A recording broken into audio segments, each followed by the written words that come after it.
Hey, it's Benji Cole, son of Al Cole from CBS Radio, welcoming you to another edition of People of Distinction.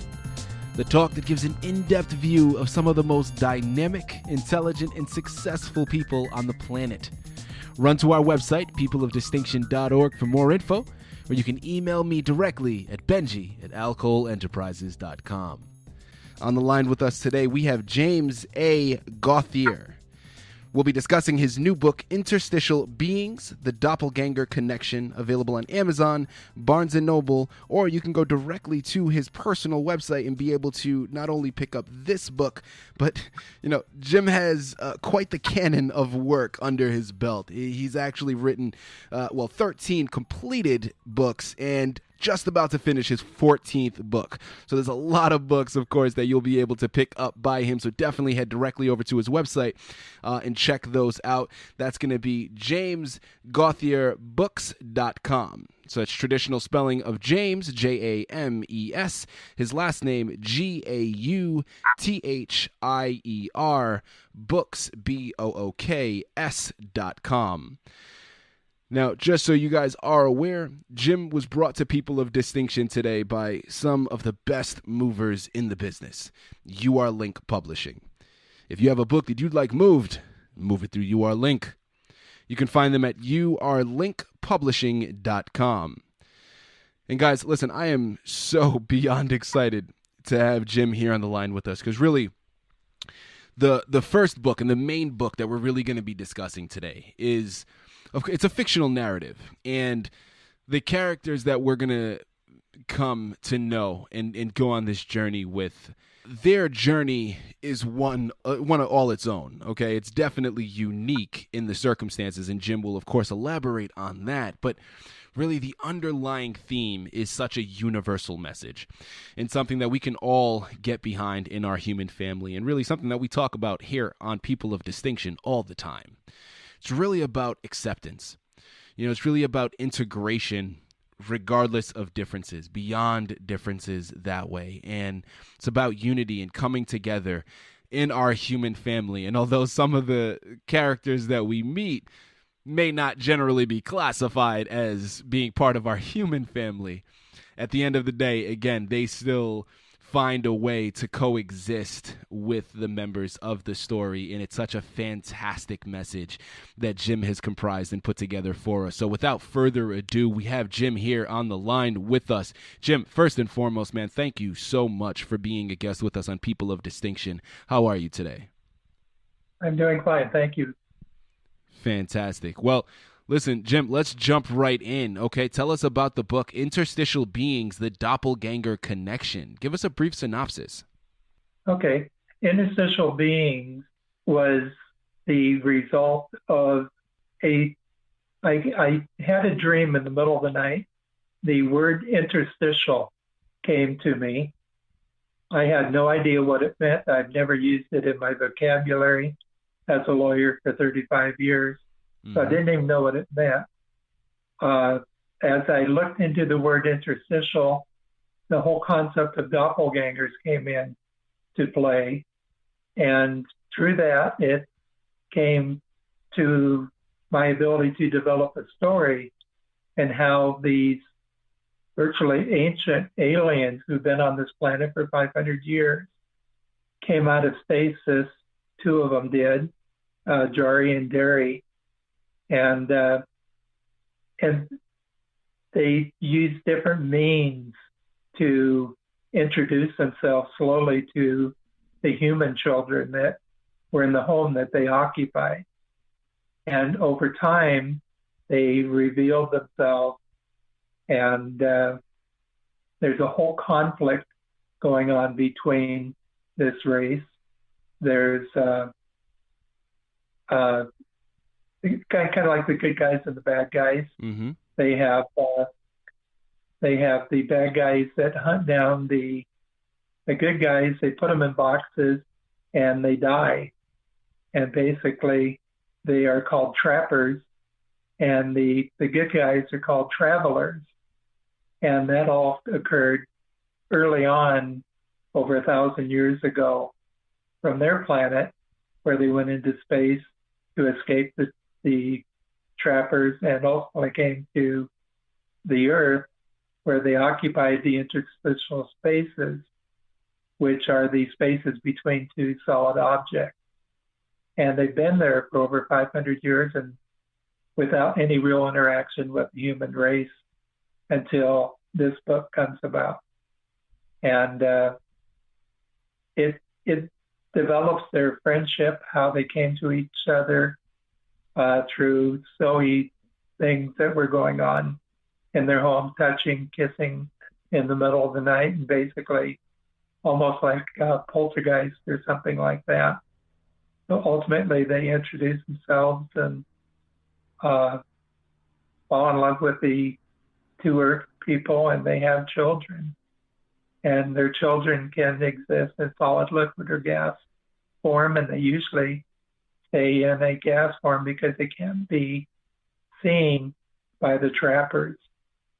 And the book basically takes the development of the family and the kind of things that hybrid children, not of this earth, and you're trying to keep them isolated from the humans as best you can, how they get intertwined anyway. And the theme is children will always find a way to identify with other children, regardless of a race. And that's what the book's about. It's about a whole lot of fun. It's a great read for young and old alike, and it's a lot. It's funny, and it's just a joy, in my opinion. It empowers people to open their eyes and accept something that's different than what they're used to. Mm-hmm. Thank you for that. And I absolutely agree. I mean, it definitely sounds like quite the journey and such a unique concept to choose to write your book about. I mean, it's something that I'm sure we all can relate to, right? I mean, the whole concept of a doppelganger, right? And somebody else that looks exactly like you or very similar that way. Just that concept in itself is just remarkable, and how the coincidences that way that somebody else that has absolutely no relation can look almost identical as you, and that is something that I think I've always been very interested. I've never found a doppelganger of myself, but I have a lot of friends and family members that I know and that I've run into their doppelganger, and someone that looks exactly like them that way. And it's always a bit of a comical occurrence, but having a story written about that, and actually with the extraterrestrial concept added in, really kind of heightens it, in my opinion. The next question that I have for you, Jim, is talk to us about the inspiration, not only the inspiration behind this book in general, but listen, setting off and writing one book is such a feat and an accomplishment. You've embarked on a journey where you've now completed 14. Talk to us about the inspiration behind that. I mean, where does that come from? Have you always been an author, or was writing always a part of you? Really, how did that develop, and what inspired you to take on such a creative feat? I was as I indicated, I was a lawyer for about 35 years, writing trial briefs and letters and memos. That's what lawyers do. Mm-hmm. We put words on paper. But I never had an intention to write a book. But again, going to my sleep, and I don't know if that's how the Lord blessed me or what, but this young 12-year-old girl came to my sleep, in a sense, and started trying to tell me a story. And the first night I kind of knocked it out of my head and thought it was some kind of strange dream. The next night she came to me again and kept trying to tell me this story. And again, I kind of pushed her out of my head for the next 4 days. On the fifth day, which was a Friday, I couldn't lay there anymore. I got up and sat behind my computer and spent hours typing notes. And the notes were being fed to me by this young girl who's trying to tell her story. And she was so complete in the telling of the story that when I wrote the first book called Emily, which is about a 12-year-old that got leukemia and is dying, and she wants a chance to experience life before she dies. And her story, the way she presented it to me, was not only compelling, but real. And so when I went to publish the book, instead of putting my name on that book, I put Jeremy and Emily Wells as who were the main characters in the story. But to me, I was no more than a scrivener.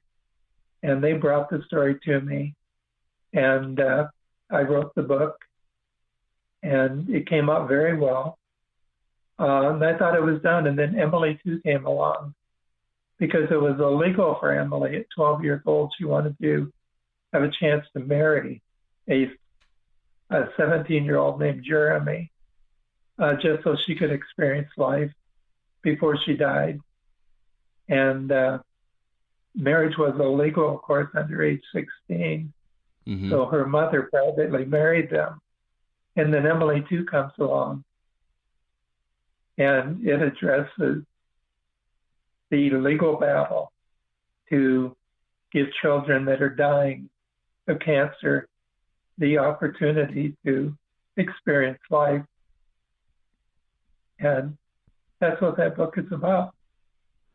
Incredible. And again, it's they both names, Jeremy and Emily Wells, are on these two books because, as far as I'm concerned, at least the first half of Emily 2 was dictated to me by Emily. And then the second half, of course, has a lot of the legal arguments and things dealing with what is in the best interest of girls or boys under age 16, and should the courts allow them to marry when, there's no likelihood of them, living to the legal age, or at least the prospects of it.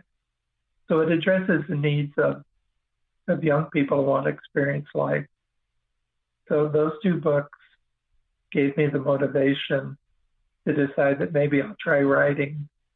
So then I wrote Inside Out. I wrote a trilogy of New Beginnings, Rise of the Monarchy, and Final Conflict.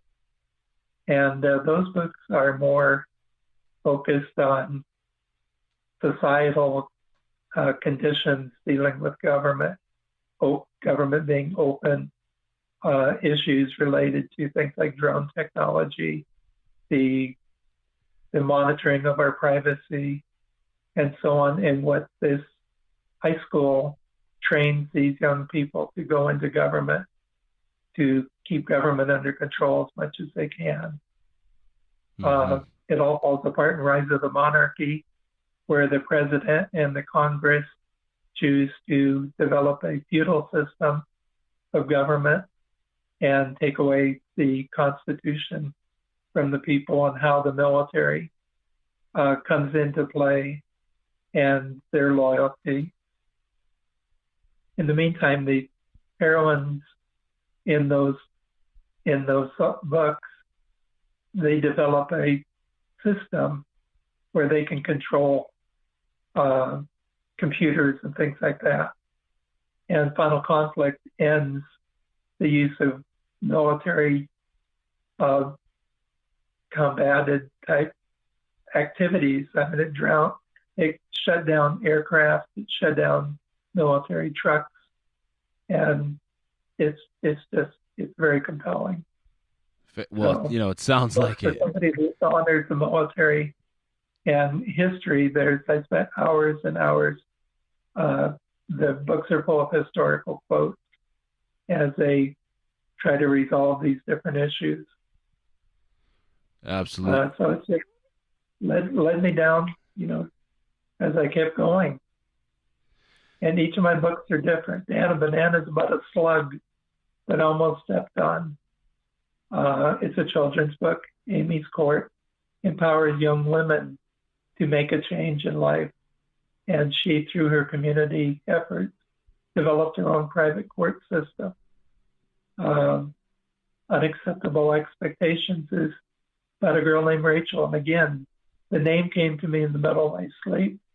The next morning, I was filling 40 napkins at a restaurant with information being passed down to me.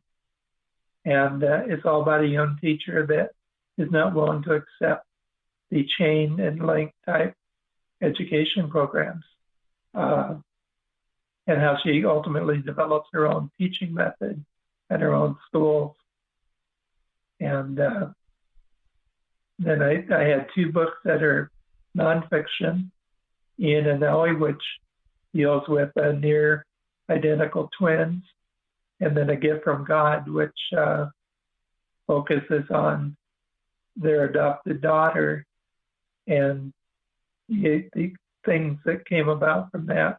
She is, although she was given birth by who they believe was an angel, her heart, her blood work, everything matches her parent as an adopted child.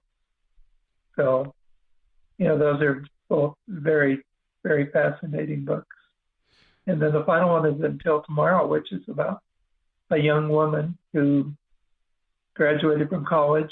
She looks very young, and she embeds herself into the child trafficking business to break it up and, get children back home to their families, and everything that happens to her. That again is very accurate. It deals with the issues that are on the border, this taking of girls and turning them into sex slaves and the sex trade and things like that. So there was all factually documented.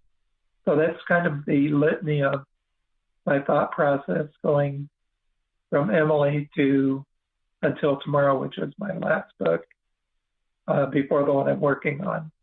Wow. I mean, what more can be said other than wow? I mean, listen, guys, there's really something for everyone. There, as Jim has just pointed out, I mean, he has fiction, he has nonfiction, supernatural stories that are fictional but based and steeped in reality and realistic circumstances that he did the research for to make sure that, he actually has the information to back up the themes and the stories that he is conducting and contriving that way.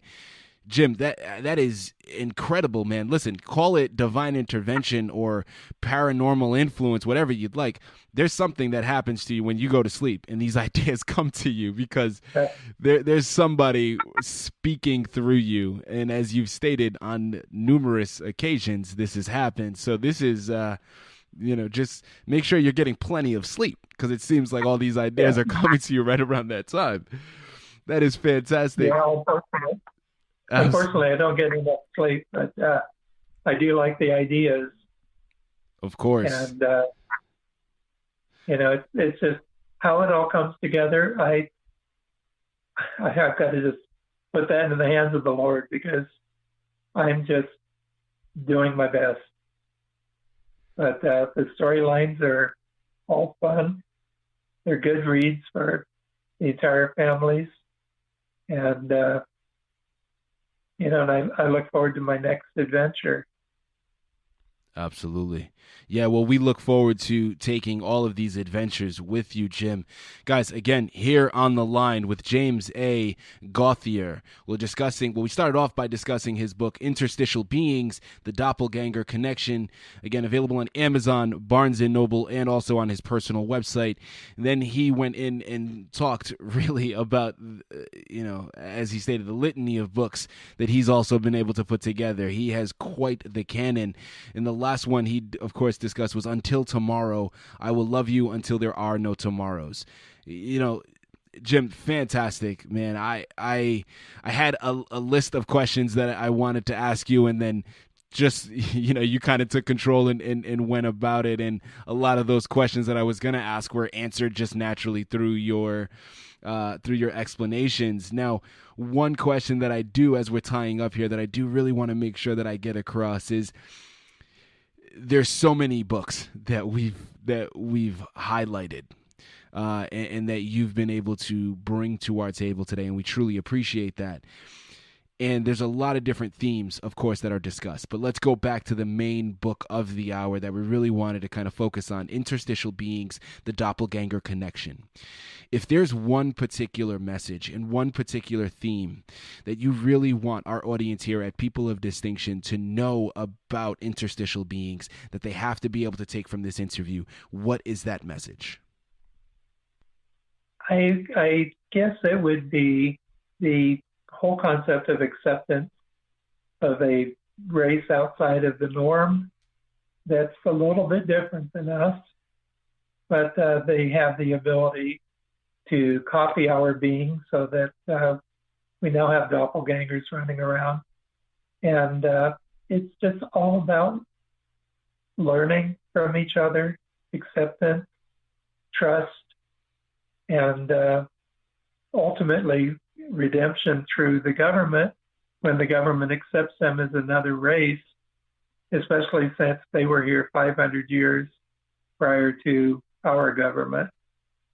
And I hope when people read it, they not only laugh, but that they understand that it's okay to be different, and it's okay to accept other people that are different. And hopefully, by getting to know those people, you enrich your life and you enrich the other person's life. So that's kind of my whole thought there. Fantastic. Fantastic. And that, I mean, listen, there's not a better way to end the interview than on such a wonderful and positive message. Guys, again, here on the line with James A. Gauthier. We just finished discussing Interstitial Beings, the Doppelganger Connection, available on Amazon and Barnes & Noble. But you really have to go, if you want to get the full experience of what Jim has to offer, you have to get over to his website. Mentioned it before, but I'm going to mention it again. JamesGauthierbooks.com. JamesGauthierbooks.com. He has 14 books in total. 13 will be available there. The 14th one, he just completed. That'll be up there shortly. And again, there's not a better way to end the interview than on that message. Guys, we're really there's a journey, and a fun journey, that you're going to be able to experience with this story, but overall the underlying theme is all about acceptance. It's all about really coming together, bringing our human family together, and that is a message that we love to discuss here at People of Distinction. So listen, Jim, I can't word it any better than you did, man. Thank you so much for bringing these books to our table. Again, I mean, I can't do anything but commend you on an amazing feat that you've been able to accomplish by completing all 14 books, while at the same time, really, the majority of your life being spent as a lawyer, and still finding the time and the creativity and the passion to go ahead and embark on such a journey of this magnitude. It is absolutely commendable, and we truly appreciate you spending time with us on People of Distinction, man. Thank you so much for that. Benji, I thank you for the opportunity. I'm almost 70 years old, and I expect I should be able to get out at least 10 more books before I give up. So I will keep you posted, and hopefully bring more books to the people to enjoy.